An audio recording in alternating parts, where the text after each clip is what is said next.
Hello दोस्तों, आपका स्वागत है जॉनटेक के ऑनलाइन डिजिटल प्लेटफॉर्म पर।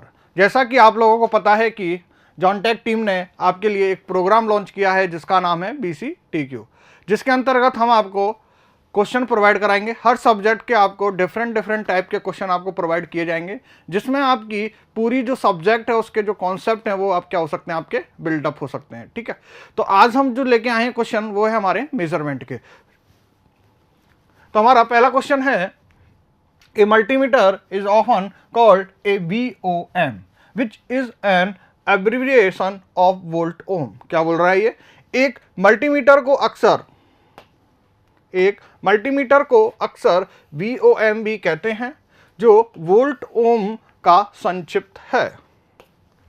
तो आपसे ये पूछा गया है कि मल्टीमीटर को अक्सर VOM भी कहते हैं, जो वोल्ट ओम का संक्षिप्त है।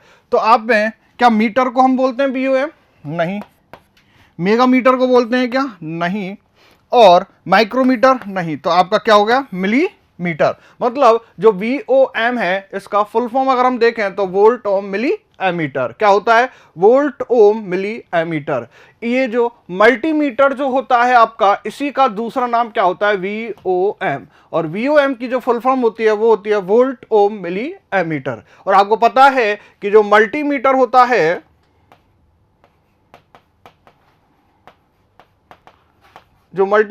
है, वो आपको क्या क्या प्रोवाइड कराता है? करंट, वोल्टेज, रेजिस्टेंस, ये मेजर करके देता है आपको। ठीक है, करंट भी कौन कौन सी? दोनों, AC DC, voltage AC DC। ठीक है, तो इस तरह से आपका मल्टीमीटर जो है वो डिफरेंट नाम क्या है? मल्टीटास्किंग। क्या हो गया ये? मल्टीटास्किंग। मतलब डिफरेंट टाइप की आपकी जो क्वांटिटी है उनको मेजर करके देता है, जिसमें आपकी मेनली क्या होती है? करंट, वोल्टेज और resistance. A power factor meter. Power factor meter क्या होता है? Power factor meter is nothing but ये आपको क्या शो करता है? पावर फैक्टर शो करता है। किसके बीच में? करंट और वोल्टेज के बीच में। इसमें क्या होता है? पावर फैक्टर मीटर में आपकी कॉइल होती हैं, दो कॉइल होती हैं। वो जो दोनों कॉइल होती हैं वो एक दूसरे से क्या लेती हैं? 90 डिग्री पर रहती हैं। ठीक है, जैसे ही हम उसमें करंट फ्लो कराते हैं, वोल्टेज आता है। वोल्टेज जब हम देते हैं, सप्लाई वोल्टेज, तो उसमें करंट आती है। तो जैसे ही उसमें क्या होता है? पहली कॉइल में एक टॉर्क लगता है और दूसरी कॉइल में एक टॉर्क लगता है। तो दोनों के कारण मुझे क्या मिलता है? Theta is equal to phi. क्या मिल जाता है मुझे? Theta is equal to phi. तो पावर फैक्टर जो मीटर होता है वहां हमें कोई भी कंट्रोलिंग टॉर्क की रिक्वायरमेंट नहीं होती। क्यों? क्योंकि वहां पर आपके दो टॉर्क काम करते हैं, TA is equal to TB। क्या काम करते हैं यहां पर? TA is equal to TB। Coil A और कॉइल B दोनों के द्वारा एक दूसरे के अपोजिट दो टॉर्क लगते हैं, और यहां से एक रिलेशन निकल के आता है कि theta is equal to phi. तो पावर फैक्टर जो मीटर होता है उसमें आपको कोई भी कंट्रोल स्प्रिंग की जरूरत नहीं होती। ये जो पावर फैक्टर मीटर होते हैं आपके, ये 3 फेज और सिंगल फेज दोनों टाइप के हो सकते हैं। Power factor metre. तो पावर फैक्टर मीटर की अगर हम बात करें तो ये आपके सिंगल फेज और 3 फेज दोनों टाइप के हो सकते हैं। इसमें भी आपके पावर फैक्टर मीटर में कौन कौन से हो सकते हैं? EDM type power factor metre और MI type power factor metre. कौन कौन से हो सकते हैं? EDM type power factor metre और MI type power factor metre. तो मेनली आपका जो पावर फैक्टर मीटर है वो क्या मेजर करके देता है? Power factor. होता क्या है इसमें? इस तरह से एक पॉइंटर होता है। जब कोई भी डिफ्लेक्शन हमें शो नहीं होता है तो हमारा जो पावर फैक्टर मीटर का पॉइंटर है वो कहां पर रहता है? यूनिटी पावर फैक्टर पर। और इधर मेरा हो जाता है क्या? लैगिंग, और इधर मेरा क्या हो जाता है? लीडिंग। तो अगर मेरा पावर फैक्टर लीड करता है तो मेरा पॉइंटर कहां जाएगा? इधर। और अगर मेरा पावर फैक्टर लैग करता है तो ये कहां जाएगा? इधर। मतलब पावर फैक्टर मीटर मुझे क्या शो करता है? पावर फैक्टर के बारे में, और किस किस के बीच में? करंट एंड वोल्टेज के बीच में। कि जो पावर फैक्टर आ रहा है वो लैगिंग है या लीडिंग, और इसमें हमें किसी भी कंट्रोलिंग स्प्रिंग की जरूरत नहीं होती है। In induction type energy meter, everything else remaining same. If the radial distance of the braking magnet pole from the spindle is decreased by 10%, the rotational speed of disc will approximate.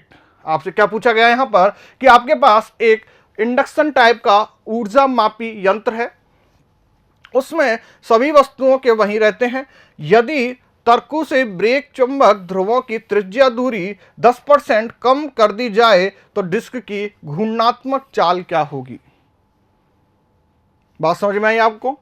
यहां पर actually आपसे बोला क्या गया है कि आपसे पूछा गया है आपकी स्पीड, डिस्क की स्पीड, और आपको पता है कि जो डिस्क की स्पीड होती है वो क्या होती है 1/d। मतलब कि जैसे आप दूरी या त्रिज्या को अगर इंक्रीज करोगे तो स्पीड जो है वो इनवर्सली होती है। तो यहां पर उसने क्या किया है कि द रेडियल डिस्टेंस, जो रेडियल डिस्टेंस है of brake magnet pole from the spindle is decrease by 10%।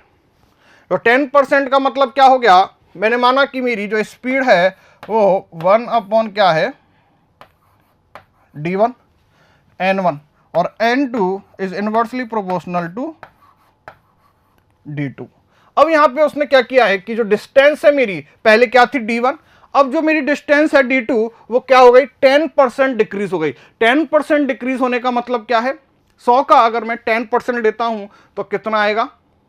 100 का अगर मैं 10% लेता हूं तो कितना आ जाएगा 10, मतलब 100 में से 10 जाएगा तो कितना बचा 19। तो 90% जो है मेरा क्या हो गया? तो d2 इज इक्वल टू क्या हो जाएगा 0.9 d1। तो यहां से n2 is proportional to 0.9 d1, और हमें पता है कि n2 इज इक्वल टू एक कांस्टेंट आ गया मेरा कुछ भी, तो 1/0.9 इंटू 1/d1 क्या है मेरा n1। तो यहां से n2 इज इक्वल टू क्या आ जाएगा मेरा 1/0.9 क्या आ गया 1.11 n1। क्या आ गई मेरी जो स्पीड है वो क्या आ गई 1.11%। तो अगर मैं बात करूं किसके ऑप्शन की, तो सबसे पहले तो आपको ये देखना होगा कि मेरी इंक्रीज होगी या डिक्रीज स्पीड। तो अगर मैंने डिस्टेंस को डिक्रीज किया है तो मेरी स्पीड क्या होगी इंक्रीज, तो ये डिक्रीज वाला तो मेरा क्या हो गया ऑप्शन खत्म। अब यहां पर मेरा क्या आया है 1.11, और इसका अगर मैं 11% की अगर मैं बात करूं तो ये कितना होगा मेरा 1.11। तो यहां से कितना आ जाएगा मेरा 11%। तो इंक्रीज जो है वो कितना हो गया मेरा 11% इंक्रीज हुआ नहीं हुआ 1.11। इसका मतलब क्या है कि आपकी जो स्पीड है वो कितनी परसेंट इंक्रीज हो गई 11%। बात समझ में आई? तो इंक्रीज बाई 11%। तो इस तरह से आपसे ये न्यूमेरिकल पूछ लिया जाता है कि अगर डिस्टेंस को हम इंक्रीज या डिक्रीज करें तो हमारी स्पीड पर क्या इफेक्ट पड़ेगा। तो यहां से हम साफ हमें मालूम चल रहा है कि हमारी जो स्पीड है वो 11% इंक्रीज हो गई। देख लो 0.11। Next question, error which may be variable both in magnitude and nature are classified as, क्या बोल रहा है ये कि एक एरर है which may be variable both in magnitude and nature। एक कोई भी एरर है जो कि मैग्नीट्यूड और नेचर में क्या है दोनों में वेरिएबल है, ठीक है। तो वो क्या होगी क्लासिफाइड त्रुटियां जो कि परिमाण और स्वरूप धनात्मक और ऋणात्मक दोनों तरह से परिवर्तित हों तो किस श्रेणी में रखा जाएगा। तो इसमें अगर हम बात करें इंटरेक्शन एरर, सिस्टमेटिक एरर, तो सिस्टमेटिक एरर हमारी क्या होती है सीईओ, और रैंडम एरर ये होती है हमारी क्या पैरेलक्स एरर। अब यहां पर हम बात करते हैं हिस्टेरेसिस एरर की। तो हिस्टेरेसिस जो एरर है वो चेंज होती है नहीं होती हमारी, हिस्टेरिसिस अगर एरर की हम बात करें या लॉसेस की बात करें तो हमारी जो एरर है वो चेंज होती है अकॉर्डिंग टू इनपुट वेरिएबल के अकॉर्डिंग, कभी इंक्रीज होती है कभी डिक्रीज होती है, मतलब कभी पॉजिटिव साइड जाती है और कभी नेगेटिव साइड। तो हमारी कौन सी एरर आ जाएगी? Hysteresis error. Which one of the following force is not needed for the satisfactory operation of any indicating instrument? किसी भी सूचक उपकरण के संतोषजनक प्रचालन के लिए निम्नलिखित में से किस बल की आवश्यकता नहीं होती? तो हमसे ये पूछा गया है कि हमारे जो भी इंस्ट्रूमेंट होते हैं वहां पर हमारे कौन कौन से टॉर्क की बात करते हैं? हम डिफ्लेक्टिंग टॉर्क की बात करते हैं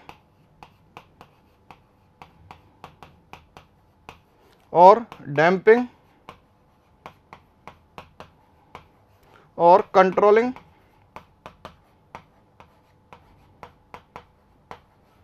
तो इन तीनों के अलावा जो भी हमारा होगा तो हमारा क्या हो गया? Gravitational force.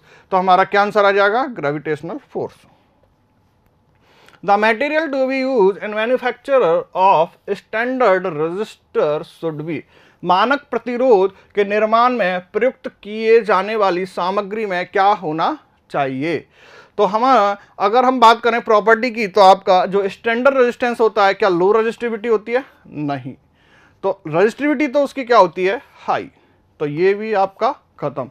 तो हाई रेजिस्टिविटी और लो टेम्परेचर कोफिशिएंट। आपको पता होगा कि जो आपका स्टैंडर्ड रेजिस्टेंस होता है वो किस मटेरियल का बना होता है? कांस्टेंटन और मैग्नीन का। और इसलिए क्यों बनाते हैं? जिससे उसका टेम्परेचर जो कोफिशिएंट है वो हमें क्या प्राप्त हो? लो, जिसके कारण ज़्यादा से ज़्यादा उस पर टेम्परेचर का इफेक्ट ना पड़े। ठीक है, टेम्परेचर में अगर वेरिएशन होता है तो उसकी रेजिस्टेंस में कोई वेरिएशन ना हो, इसके लिए हम जो मटेरियल यूज करते हैं स्टैंडर्ड रेजिस्टेंस का वो कौन सा करते हैं? कांस्टेंटन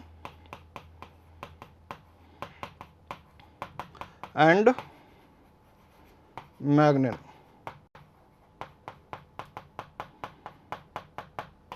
कांस्टेंटन और मैग्नीन का हम यूज करते हैं। यहां आपसे क्वेश्चन में क्या कहा है कि एक एसी मीटर है, रेजिस्टेंस हमें क्या दिया है?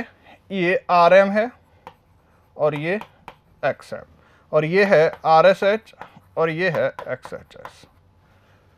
Is connected in series with resistance RS. एक रेजिस्टेंस है सीरीज रेजिस्टेंस, उसके साथ ये कनेक्ट है। इस शंट इंपीडेंस, ये हमारा शंट इंपीडेंस है, RSH plus JXH is applied to parallel to existing division across two branch will be independent frequency. Question क्या बोल रहा है कि आरएम प्रतिरोध तथा एक्सएम प्रतिघात, आरएम प्रतिरोध तथा एक्सएम प्रतिघात वाला एक एसी मीटर श्रेणी में आरएस प्रतिरोध से जोड़ा गया है। आरएसएच प्लस जेएक्सएच प्रतिबाधा वाला एक शंट मीटर तथा आरएस के उक्त वर्तमान संयोजन के समांतर क्रम लगाया गया है। तदनुसार दोनों शाखाओं के धारा का विभाजन उसकी आवृत्ति से स्वतंत्र कब होगा? मतलब मुझे इस सर्किट को क्या बनाना है? Frequency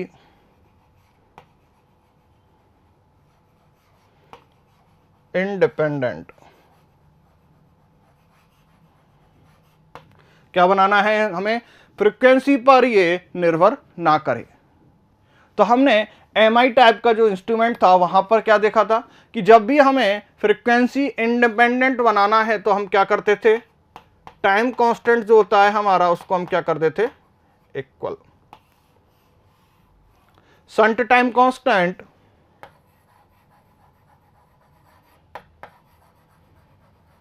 shunt time constant is equal to meter time constant. तो शंट टाइम कांस्टेंट हमारा क्या हो जाएगा? यहां पर आरएसएच और एक्सएच है, यहां पर क्या है? आरएम और एक्सएम। तो यहां से हमारा शंट टाइम कांस्टेंट क्या हो जाएगा? RSH upon XSH is equal to RM upon XM. ये हो गया हमारा सन टाइम कांस्टेंट। तो जब हम सन टाइम कांस्टेंट को इक्वल कर देते हैं तो हमारा क्या हो जाता है? Frequency independent. हम एमआई में पढ़ते हैं ये सब कुछ। तो यहाँ से अगर हम देखें तो ये ऑप्शन हमारा नहीं होगा, ये नहीं होगा, ये ऑप्शन हमारा हो जाएगा। XM upon RM is equal to क्या हो जाएगा, XSS upon, sorry,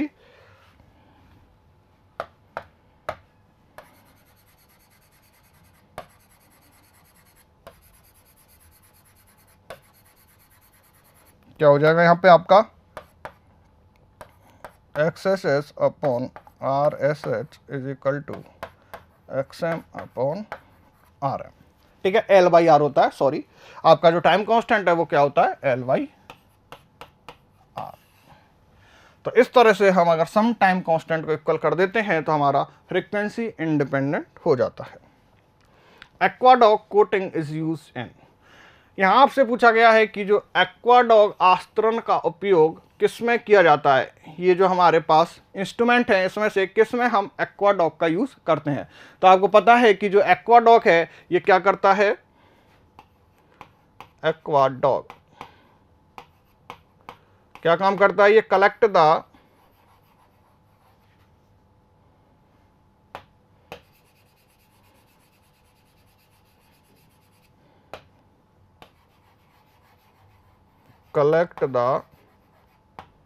secondary emitted electron, ये काम करता है। तो क्या ट्रांसड्यूसर में हम यूज करते हैं, नहीं, रिज में हम यूज नहीं करते, मल्टीमीटर में यूज नहीं करते, हम किस में यूज करते हैं इसका, CRO में। तो आपका जो एक्वाडॉक होता है उसको हम किस में यूज करते हैं, CRO में।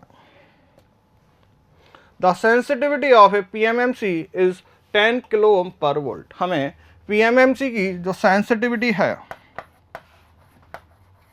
वो कितनी दी है, 10 किलो ओम पर वोल्ट।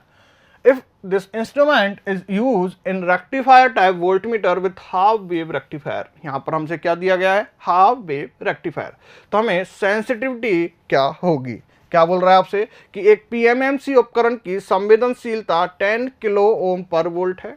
यदि इस उपकरण का प्रयोग विष्टकारी प्रकार के वोल्टमीटर में अर्धविष्टकरण के साथ किया जाए तो इसकी संवेदनशीलता होगी। आपको पता है कि जो सेंसिटिविटी होती है हाफ वेव रेक्टिफायर की वो कितनी होती है, 0.45 सेंसिटिविटी ऑफ DC यही होती है। तो यहां से अगर हम 0.45 इंटू सेंसिटिविटी कितनी है DC 10 किलो ओम पर वोल्ट, तो यहां से क्या आ जाएगा 4.5, तो यहां से हमारा क्या आ जाएगा 4.5।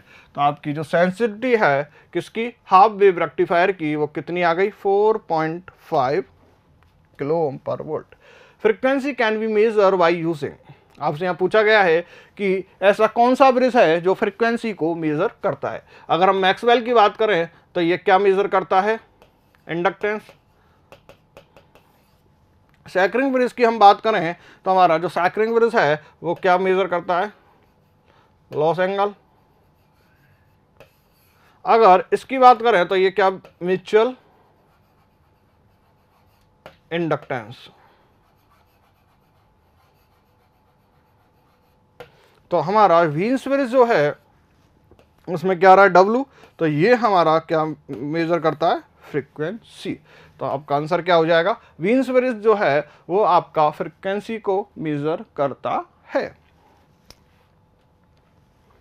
The inductance of high Q inductor can be measure by using, मतलब हाई क्यू इंडक्टर, तो हमने बताया था कि हाई का मतलब क्या हो गया H, और ये हो जाएगा आपका, और इसकी वैल्यू कितनी होती है, quality factor is greater than 10।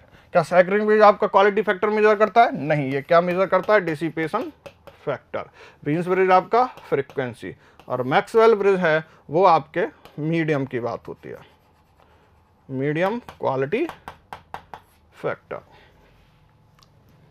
In an induction type meter, the maximum torque is produced when the phase angle between two flux। हमसे क्या पूछा गया है कि जो भी हमारा इंडक्शन टाइप क्या है, हमारा एक इंडक्शन टाइप, एक हमारे पास क्या है, इंडक्शन टाइप का एक मीटर है, उसमें हमें मैक्सिमम टॉर्क चाहिए। क्या चाहिए हमें उसमें, मैक्सिमम टॉर्क। तो आपको पता है कि मैक्सिमम जो टॉर्क है वो कब मिलता है हमें, sine of del minus phi, होता है नहीं होता।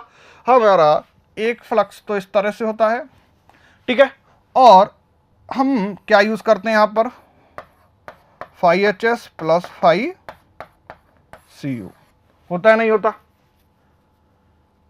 तो यहां से हमारा क्या बन के आता है, जो हमारा टॉर्क होता है वो प्रोपोर्शनल टू होता है sine of del minus phi, और ये जो है डेल होता है, और डेल जो है वो लगभग क्या हो जाता है 90 डिग्री। तो यहां से क्या हो जाता है साइन ऑफ 90 माइनस फाई, तो यहां से क्या मिल जाता है प्रोपोर्शनल टू कॉस फाई। मतलब मैक्सिमम जो हमें टॉर्क मिलेगा, मैक्सिमम जो टॉर्क मिलेगा प्रोड्यूस होगा वो कौन से फेज एंगल पे होगा, हमें 90 डिग्री पर। बात समझ में आई, जो मैक्सिमम टॉर्क हमें मिलेगा वो किस पे मिलेगा, मैक्सिमम 90 डिग्री पर। पीजो इलेक्ट्रिक मटेरियल कन्वर्ट, हमें जो पीजो इलेक्ट्रिक मटेरियल है वो क्या कन्वर्ट करता है, क्या इलेक्ट्रिकल एनर्जी को, पहली बात तो जो पीजो इलेक्ट्रिक मटेरियल है ये क्या है, एक ट्रांसड्यूसर,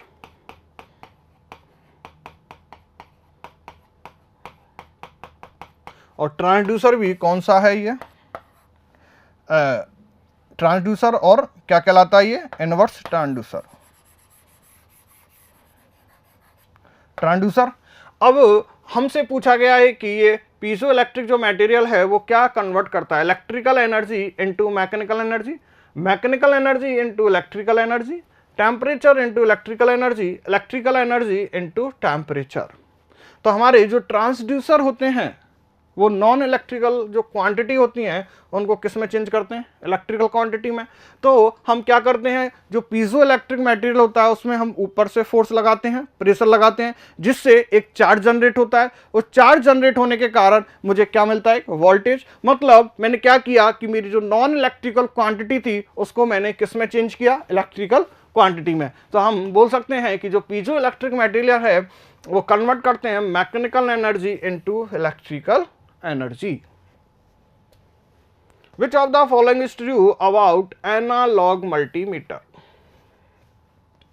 आपसे पूछा गया है कि जो एनालॉग मल्टीमीटर है उसके बारे में निम्न से कथन सत्य है। तो एनालॉग जो मल्टीमीटर हैं, यहां पर आपसे क्या बोल दिया है, एनालॉग। एनालॉग से आप क्या समझ सकते हो कि यहां पर मेरे क्या है, एक पॉइंटर, सॉरी एक स्केल, और स्केल के साथ एक क्या है, पॉइंटर। इतना आपके समझ में आ गया। तो अब यहां पर हम अगर आपसे देखें, पहला ऑप्शन देखें, it is a type of absolute instrument, तो ये बिल्कुल गलत, क्योंकि एब्सोल्यूट इंस्ट्रूमेंट में हमारे क्या आते हैं, टेंजेंट गैल्वेनोमीटर। क्या आता है, tangent galvanometer. It is a type of indicating, क्योंकि जितने भी मेरे इंस्ट्रूमेंट होते हैं जिसमें हमें इस तरह का स्केल और पॉइंटर मिलता है तो उनको हम क्या बोलते हैं, इंडिकेटिंग। रिकॉर्डिंग नहीं होगा और इंटीग्रेटिंग नहीं होगा। तो हमारा जो एनालॉग मल्टीमीटर होगा वो एक इंडिकेटिंग टाइप इंस्ट्रूमेंट होगा। क्यों, क्योंकि ये एनालॉग है, और जितने भी आपके एनालॉग मीटर होते हैं उनमें हमें एक स्केल और एक पॉइंटर मिलता है, और इसलिए इनको हम क्या बोलते हैं, इंडिकेटिंग, क्योंकि ये हमारी वैल्यू को क्या करते हैं, इंडिकेट करते हैं। A wattmeter has a full scale range of 2500 watt. It has an error of 1% of true value. What would be the range of reading if true power is 1250 watt? एक wattmeter के पूर्ण full scale जो deflection है, full scale जो परास है वो क्या है, 2500 वाट। इसकी त्रुटि वास्तविक मान की 1% है। इसके पढ़ने के परास की सीमा क्या होगी जब वास्तविक शक्ति का मान कितना है, 1250 वाट है। तो अगर हम बात करें 1% की तो हमें कितना मिलेगा, जो रीडिंग होगी हमें 2500 का 1%, तो वो कितनी मिलेगी हमें, 25 वाट मिलेगी, नहीं मिलेगी। मतलब कि हमारी जो वास्तविक मान है वो कितना है हमारा, 1250।